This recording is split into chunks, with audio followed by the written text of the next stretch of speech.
उज्जैन जिले में शनिवार रात 11 बजे गौवंश लदी आयशर गाड़ी धू धू कर जल उठी। आग से 13 गौवंश जिंदा जल गए। आसपास के लोगों ने 6 गाय और बछड़ों को किसी तरह बचाया। आशंका है कि गौवंश को तस्करी कर दूसरे किसी जिले में ले जाया जा रहा था। आयशर गाड़ी सामने से निकल कर गई, जिससे आग के दोनों टायर जलने से आग लग गई और कुछ दूरी पर जाकर रुक गई। गाड़ी में पीछे की तरफ जानवरों की करहानी की आवाज आ रही थी। राहगीर गाड़ी के पास पहुंचे तो गाड़ी चालक भाग चुका था। घटना के बाद ड्राइवर फरार है। पुलिस उसकी गिरफ्तारी होने के बाद ही पूरी स्थिति साफ होने की बात कर रही है। आपको बता दें कि घटना खाचरो थाना इलाके के गिनोदा के पास चांपा खेड़ा फंटा की है, जहां पर खाचरो थाना प्रभारी रविंद्र यादव ने बताया कि गाड़ी में 20 से अधिक गौवंश थे। बचाए गए गौवंश को पास की ही गौशाला में भेजा गया है। गाड़ी जावरा की तरफ से आ रही थी, लेकिन कहां जा रही थी इसका पता नहीं चल पाया है। वाहन आयशर गाड़ी नंबर के आधार पर आरोपी चालक जल्द ही गिरफ्तार किया जाएगा। आरोपी की तलाश जारी है। कल घटना कैसे हुई थी? मैं जब दुकान की तरफ से घर की तरफ जा रहा था, तब रोड पे एक गाड़ी आगे के पहिए जलते हुए जा रहे थे। मैंने देखा गाड़ी जल रही, तो जाके पास में देखा तो गाड़ी में कोई नहीं था, सिर्फ गाड़ी जल रही थी। मैंने गाँव में फ़ोन लगा, 2-4 जन गाड़ी जल रही, तो फिर आए। थोड़ी देर बाद पता चला कि अंदर से पशुओं की आवाज़ आ रही। फिर मैंने और मेरे भैया को फ़ोन लगाया, आई और हमने पुलिस को कंफर्म करा और गायों को बचाया। करीबन रात की 11:30-12 बजे की टाइम की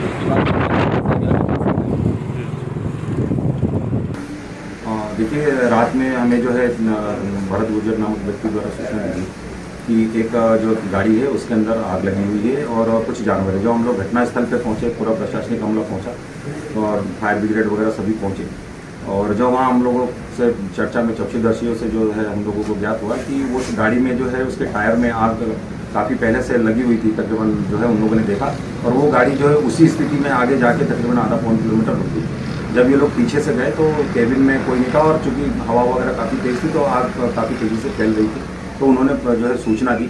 स्थानीय लोगों ने जो है तत्काल अच्छी बेहतर कार्रवाई करते हुए उनके द्वारा जो है गाड़ी में जो भी जानवर वगैरह, जो गाय और बैल केड़े भरे थे, उनको खोल के निकाला गया। पुलिस प्रशासन वगैरह पहुंचा मौके पर, सभी को जो है उसका नाम की मदद करके जो उनको निकाला गया है। रात्रि के अंधेरे में बहुत सारे जानवर जो थे वो चूँकि प्रारंभ में निकाले गए थे, जो छूट के इधर उधर हो गए। ये जो है घटना के साक्षी हैं, चक्षुदर्शी साक्षी है, जिन्होंने प्रथम सूचना पत्र लेकर आई है वो भी साक्षी है। उनका कहना है कि गाड़ी में आग पहले से लगी हुई थी, मतलब टायरों में, और वो कुछ दूर पे जाके रुक गई। वो किसी के द्वारा जो है जानबूझकर वहाँ आग लगाई गई और ऐसा कोई तथ्य उसमें नहीं है। उक्त घटनाक्रम पर थाना खाचरोद में अपराध क्रमांक 291/22, धारा 469 गोवंश वध प्रतिषेध अधिनियम, धारा 10(6) मध्य प्रदेश कृषि परीक्षण पशु अधिनियम और 11(1) घ पशु क्रूरता अधिनियम का जो है दर्ज किया गया है। और जो है उसके आरोपी की तलाश के लिए एवं विवेचना के लिए अलग अलग टीमें भेजी गई है। उज्जैन में भारत सरकार ने जनता को पेट्रोल डीजल में राहत दी। लगातार पेट्रोल और डीजल के दाम 100 रुपए से अधिक तक पहुंच गए, जिसके कारण लोगों को जीवन में महंगाई की मार झेलनी पड़ी, क्योंकि लगातार 100 से अधिक पेट्रोल के दाम और डीजल के दाम पहुंच गए थे। रोजमर्रा की जिंदगी में मध्यम वर्गीय परिवार और गरीबों के वाहन चलाने पर संकट खड़ा हो गया था। लेकिन भारत सरकार ने शनिवार को एक बड़ा फैसला लिया, जिसमें 9.5 पैसे पेट्रोल पर कम कर दिए गए, डीजल पर 7 रुपए कम कर दिए गए। इससे मध्यम वर्गीय परिवारों को राहत मिलेगी। लेकिन अब लोगों का कहना है कि पेट्रोल के दाम 100 रुपए के अंदर होना चाहिए, जिससे उनकी जेब पर भार ना पड़े और वो परिवार को सही ढंग से चला सके। उज्जैन के पेट्रोल पंप की बात करें तो उज्जैन के पेट्रोल पंप के दाम 108.99 पैसे हैं और डीजल के दाम 94.24 पैसे हैं। कम तो क्या किए हैं सरकार ने, 7-8 रुपये कम हुए हैं। कम से कम इसको 100 रुपये के अंदर लाना चाहिए। गवर्नमेंट को ये सोचना चाहिए जिससे आम जनता को फ़ायदा मिले। डीजल का ज़रूर ये है कि 100 रुपये के अंदर आया है डीजल, तो उसका फ़ायदा ज़रूर आम जनता को मिलेगा। आप और क्या चाहते हैं सरकार से कि कितना और? सरकार से हम यही चाहते हैं कि जो सेंट्रल गवर्नमेंट ने अपना एक्साइज ड्यूटी कम किया है, राज्य सरकार भी उसको कम करे और आम जनता को पेट्रोल और सस्ता मुहैया कराने की। महाशिवरात्रि तैराक दल सामाजिक व सांस्कृतिक कल्याण समिति व जिला खेल विभाग एवं कल्याण विभाग उज्जैन के द्वारा तत्वाधान में चलाए जा रहे 2 माह ग्रीष्मकालीन तैराकी शिविर में बच्चों के उत्साहवर्धन के लिए बच्चों की तैराकी प्रतियोगिता कराई गई। इसमें पीयूष कहार, कुंदन बाथम, रौनक वर्मा, तेजस सैन, मीत भापसार, अक्षत नगर विजेता रहे। और कार्यक्रम में मुख्य अतिथि फूलचंद जरिया, कांग्रेस जिला अध्यक्ष रश्मि गुप्ता, HM संत मीरा कॉन्वेंट स्कूल, संदीप मालवीय पत्रकार, दिवाकर उपाध्याय पत्रकार, राहुल जसवाल, शुभम पांचाल सचिव व कोच संतोष सोलंकी आदि मौजूद थे। इनके द्वारा बच्चों को गिफ्ट वितरित किए गए। कार्यक्रम में सपना माली, सूरज बाथम, रिया लोहान, राशि लोहान, सिमरन कहार, सिया चौधरी आदि मौजूद थे। जानकारी सपना माली ने दी।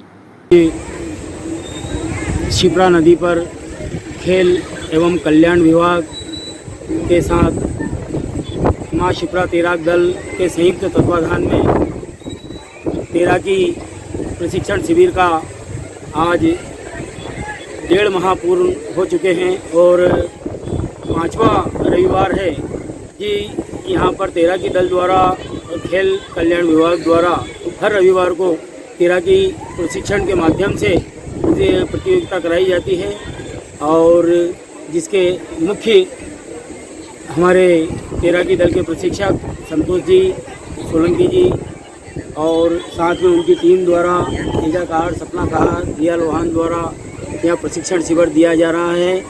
मैं सभी को बहुत बहुत साधुवाद धन्यवाद देना चाहता हूं कि उनके द्वारा ऐसी विषम परिस्थितियों में समय अभाव में भी अपना समय देकर नन्हे नन्हे बच्चों को और अच्छे बड़े बड़े बच्चों को प्रशिक्षण देकर जिला स्तरीय, राज्य स्तरीय और नेशनल लेवल पर प्रशिक्षण के लिए तैयार किया जाता है। और कई दिनों से मैं देख रहा हूं कि शिप्रा नदी पर तैराक की प्रशिक्षण सीखने वाले बच्चे ही राज्य स्तर में अपना प्रतिनिधित्व किया है। उज्जैन में लगातार आत्महत्या के केस आने का सिलसिला जारी है। इंदिरा नगर में रहने वाले राजू ने अज्ञात कारणों के चलते सल्फास की गोली खाकर अपनी जीवन लीला समाप्त कर दी। उज्जैन के थाना नागझिरी क्षेत्र के इंदिरा नगर में रहने वाले राजू पिता कल्लू राम उम्र 38 साल ने अज्ञात कारणों के चलते सल्फास खा लिया। दोपहर में राजू ने अपने छोटे भाई संजय को फोन कर सल्फास खाने की सूचना दी। इस पर संजय के द्वारा घटनास्थल पर पहुंचकर बड़े भाई को अस्पताल लाया गया, जहां से परिजन चैरिटेबल अस्पताल लेकर पहुंचे। शाम 7 बजे उसकी मौत हो गई। आपको बता दें कि राजू की एक पत्नी और 2 बच्चे हैं। जिला चिकित्सालय में शव का पोस्टमार्टम कराकर थाना नागझिरी ने मर्ग कायम कर जांच शुरू कर दी है। बताइए क्या मामला आपके साथ क्या हुआ? सर कल ये घर से अस्तर का बोल के निकला कि मैं अस्तर लेके आ रहा हूँ। फिर 2:30 बजे मेरे पास फ़ोन आया, बोले चंदन के कुएं के पास मैंने सल्फास खा लिया। मैं तुरंत गया, इसको हॉस्पिटल लेके आया और इलाज के दौरान। कितने साल की उम्र थी? 38 साल की। क्या काम करता था? ये लेडीज टेलर था। कहाँ निवासी आप लोग? ये इंदिरा नगर नागझिरी। शादी हो चुकी थी? हाँ शादी हो चुकी, 2 बच्चे हैं। और परिवार में कौन कौन है? मैं हूँ, मेरी घरवाली है, मम्मी पापा सब है। कोई किसी से विवाद या कोई विवाद नहीं सर। आज सुबह से काम कर रहा था, बोले मैं अस्तर ख़त्म होगा अस्तर लेके आता हूँ। अस्तर लेने गया था, फिर 2:30 बजे में यही नागझिरी चौराहे पे। उज्जैन के शिप्रा नदी घाट पर अव्यवस्थाओं का अंबार देखा जा रहा है। आने वाले श्रद्धालुओं ने सुविधाएं नहीं मिलने से परेशानी का सामना उन्हें करना पड़ रहा है। लेकिन शिप्रा नदी के घाटों पर स्नान करने के बाद उन्हें वस्त्र बदलने के लिए जगह नहीं मिलती। प्रशासन के द्वारा शिप्रा नदी पर कपड़े बदलने के लिए कैबिन बनाए गए हैं, जो कि जर्जर अवस्था में दिखाई दे रहे हैं। इन कैबिन में महिलाएं जब कपड़े बदलने जाती हैं तो उनमें गेट नहीं मिलता है और किसी प्रकार की सेफ्टी दिखाई नहीं देती। कई लोगों के द्वारा इसका विरोध किया जा चुका है, लेकिन जिला प्रशासन की ओर से इस पर ध्यान नहीं दिया जाता। इन कैबिनों में साड़ी और कपड़े गेट पर डालकर महिलाओं को कपड़े बदलने जाना पड़ता है। नदी के पास हवाएं अधिकतर तेज रहती हैं, जिससे साड़ियां उड़ जाती हैं और महिलाओं को काफी परेशानी होती है। समाज सेवियों का कहना है कि प्रशासन को इस ओर ध्यान देना चाहिए। वहीं नदी पर बने पैदल ब्रिज पर असुरक्षा का अभाव देखा जा रहा है। शिप्रा नदी के घाट पर पैदल ब्रिज पर रेलिंग टूटने से श्रद्धालुओं और बच्चों के गिरने की घटनाएं हो सकती हैं। प्रशासन को इस ओर ध्यान देना होगा। बड़ी संख्या में ब्रिज की रेलिंग टूट गई है। सर ये यहाँ की क्या व्यवस्था है और क्या है यहाँ का? शिप्रा तट पर बहुत ही अव्यवस्थाएं फैली हुई है। जिसकी ओर प्रशासन का हमने कई बार ध्यान आकर्षित करवाने की कोशिश की है, किंतु ना तो स्थानीय प्रशासन उसकी ओर ध्यान दे रहा है, ना ही राज्य प्रशासन उसकी ओर ध्यान दे रहा है। मूल रूप से शिप्रा तट पर जो मूल समस्या है, मातृत्व शक्ति के लिए बहुत बड़ी समस्या है। मातृत्व शक्ति के लिए माँ तट पे शिप्रा के तट पर स्नान करने के पश्चात जो केबिन लगे हुए हैं वस्त्र बदलने के लिए, उसके जितने भी केबिन लगे हैं सभी केबिनों के दरवाजे टूटे हुए हैं। कई बार स्थानीय प्रशासन को और कलेक्टर, कमिश्नर, अन्य सभी अधिकारियों को शिकायत करने के पश्चात उनके द्वारा सिर्फ यही संज्ञान लिया जाता है कि जो मुख्य गेट टूटे, वस्त्र बदलने के जो गेट टूटे हुए हैं उन पे साड़ी और कपड़ा डाल के अपनी इतिश्री कर दी जाती है। कहाँ का शिकायत करी है आपने? हमने स्थानीय प्रशासन को शिकायत की है, कमिश्नर कार्यालय में शिकायत की है, इसके साथ साथ सीएम हेल्पलाइन पर भी शिकायत की है, लेकिन उसका कोई प्रतिक्रिया ना होकर मुख्य जितने भी वस्त्र बदलने के केबिन हैं सब टूटे हुए हैं।